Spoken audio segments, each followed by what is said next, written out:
Hi friends, welcome to my channel. ఇది బోనాల పండుగ రోజుది వీడియో. బోనాల పండుగ రోజు పొద్దున్నే మా ఇంట్లో ఆవు వచ్చింది. ఆవుకు పూజ చేసినాం. తర్వాత మా ఇంట్లో దేవుడికి పూజ చేసుకున్నాం. ఇక్కడ హారతి ఇస్తుంది మా అక్క. మేమందరం హారతి తీసుకున్నాము. మేము బోనాలు అయితే చేయలేదు ఈసారి. జస్ట్ దేవుడికి పూజ చేసుకున్నాం, నైవేద్యం ఎక్కించినాము. ఇక్కడ మా తమ్ముడు మొక్కుతున్నాడు. దేవునికి అయితే అలంకరణ బాగా చేసినాం ఈసారి మేము. తర్వాత గుడికి వెళ్ళడానికి ప్రిపరేషన్ చేసుకున్నాము.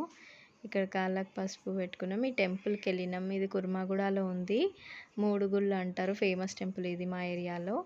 తర్వాత ఇక్కడ కొన్ని సెల్ఫీస్ దిగినాం. ఇది మా అమ్మవారు ఇంట్లో. అండ్ రాత్రికి ఇక్కడికి ఘటం వచ్చింది మా ఇంటి ముంగటికి. ఎవ్రీ టైం వస్తుంది. ఇంకా అందరూ దేవునికి పోస్తారు. తర్వాత ఇంటింటికి వస్తుంది ఈ ఘటము. ఎవ్రీ టైం వస్తుంది. ఇక్కడ అందరూ